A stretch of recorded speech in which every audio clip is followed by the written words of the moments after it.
మీ ఎలాంటి వ్యాపార ప్రకటనలకైనా వెంటనే మా ఛానల్ సంప్రదించండి. గురుర్బ్రహ్మ గురుర్విష్ణు గురుదేవో మహేశ్వర గురు సాక్షాత్ పరబ్రహ్మ తస్మై శ్రీ గురవే నమః. ఆదిత్యోర్కోరవిర్భానుర్భాస్కరశ్చ దివాకరః మార్తాండః సవితా హేళి తీక్ష్ణాం శర్మిహిరో రవిః. యఃకర్తా జగతాం భర్తా సంహర్తా మహసాం నిధిః ప్రణమామి తమాదిత్యం బహిరంతస్తమోపహం. 2025 సంవత్సరం 7వ రాశి తులారాశి. ఈ తులా వృషభయో భృగు శుక్రుడు బాగున్నాడు. ఈ రాశి వాళ్ళ పరిస్థితి ఏమిటి ఆలోచిద్దాం. వ్యాపారం బాగుంటుంది, ఏ వ్యాపారమైనా బాగుంటుంది. ఇనుముకు సంబంధించిన వ్యాపారం బాగుంటుంది. మరి రియల్ ఎస్టేట్ వాళ్ళకి బాగుంది. మరి ఇల్లు కొనుక్కుండే వాళ్ళకి బాగా అవకాశం ఉంది. తర్వాత గురువు బాగున్నాడు, కేతు ఏకాదశిలో ఉన్నాడు. మరి ఉన్న రాశులన్నింటిలోకి కూడా తులారాశి చాలా వరకు బాగా ఉన్నది అని చెప్పాలి. అయితే ఈ రాశికి వచ్చేప్పటికల్లా ద్వితీయంలో కుజుడున్నాడు.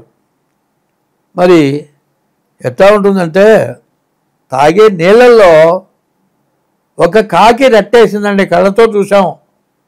ఆ నీళ్ళు తాగుతామా? తెలియని వాడు తాగుతాడు. తెలిసిన తర్వాత అక్కడ ఉంటున్నారే ఎవరు తాగబాకండి అంటే మానుకుంటారు.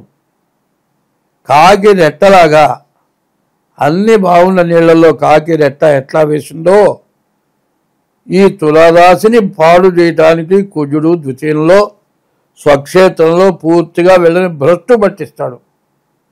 వ్యవసాయదారుల పరిస్థితి చాలా కష్టం అని చెప్పాలి. అన్ని రకాల వ్యాపారస్తులకు బాగుంది. మరి చదువుకుండే పిల్లలకు బాగుంది. మంచి జ్ఞానం కలిగి ప్రవర్తిస్తారు. అయితే ఈ కుజుడు మాత్రం బాగా ఇబ్బంది పెడతాడు. ఎందుకంటే ఏమాత్రం ఏ రకమైన అనారోగ్యం వచ్చినా వెంటనే రక్త పరీక్ష చేయించుకోవటం అవసరం. జలుబుకు సంబంధించిన ఇబ్బందులు రావటానికి బాగా అవకాశం ఉంది.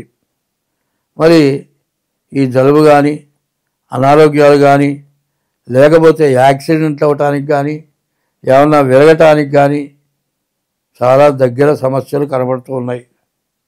వచ్చిన డబ్బులు మొత్తం మరి నోట్లు అనుకుందాం. కొంతసేపు ఒక కట్ట తీసుకొచ్చి అక్కడ పెట్టాం. ఎవడో అగ్గిపుల్ల గీచేశాడు. ఆ అగ్గిపుల్ల మందు మాత్రం బాగా మండిస్తుంది. నోట్లు మొత్తం తగలబడిపోతాయి. అట్లా బాగా సంపాదించుకున్న ఆదాయాన్ని సర్వనాశనం చేయటానికి బాగా కష్టమైన పరిస్థితి కనపడుతుంది. కాబట్టి ఈ రాశివాళ్ళు ఎంత జాగ్రత్తగా ఉంటే అంత మంచిది. మంచి టైంని మంచిగా ఉపయోగించుకోవాలి. అనవసరమైన ప్రయాణాలు చేయకూడదు. ఒక్కోడు వస్తాడు, అరే ఇంట్లో కూర్చుంటే ఏం లాభం, బయటకు అట్లా తిరిగొద్దన్నారా అంటాడు. వాడే శనిగాడు. వాడు బాగానే ఉంటాడు, వీడి దెబ్బ తగులుతుంది. చూస్తూ ఉండండి. అరే పోతూ అరే వీళ్ళెందుకు పోట్లాడుకుంటున్నారు ఉండరా అని అవుతారు ఇద్దరు.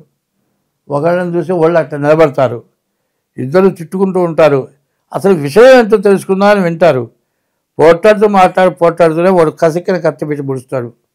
వాడు కింద పడతాడు, పొడిచిన వాడు పదా చెప్పొస్తాడు. ఈ ఇద్దరు కలిసిపోయిన వాళ్ళు జైల్లో కూర్చోవాల్సి వస్తుంది. మరి ఆ పొడిచిన వాళ్ళు ఎవరో దొరక్కపోతే వీళ్ళే పొడిచిన వాళ్ళు అవుతారు. ఎవరన్నా పక్కన చూసిన వాళ్ళు ఎవరన్నా సాక్ష్యం చెబుతారా? సాక్ష్యం చెబితే వాయిదాకి పోవాలి. ఎవడు సాక్ష్యం చెప్పడు. ఇట్లాంటి దురాగతమైనటువంటి పరిస్థితులు ఉన్నాయి. అన్నీ బాగున్నాయి, ఏమి లాభం? నోట్లోకి పోయే పరిస్థితి లేదు. ఈ పరిస్థితి బాగుండాలంటే డేట్ ఆఫ్ బర్త్ ద్వారా జాతకం తప్పనిసరిగా చూపించుకోవాల్సిన అవసరం ఉంది. జాతకం చూపించుకొని జాగ్రత్తగా బ్రతకాలి. ఒక మాట చెబుతూ ఉన్నా, ఎవరైనా సరే ఒక మంచి పని చేయాలి. ఏమిటంటే మనం తింటున్నామండి, ఎవరినో వచ్చి తలుపు కొట్టారు. మన ఇద్దరికి కాక మూడో వాళ్ళకి పెట్టే పరిస్థితి లేనప్పుడు ఆ ఉన్నది ముగ్గురం పంచుకొని తింటే ఒక 100 మందికి పెట్టిన ఫలితం వస్తుంది.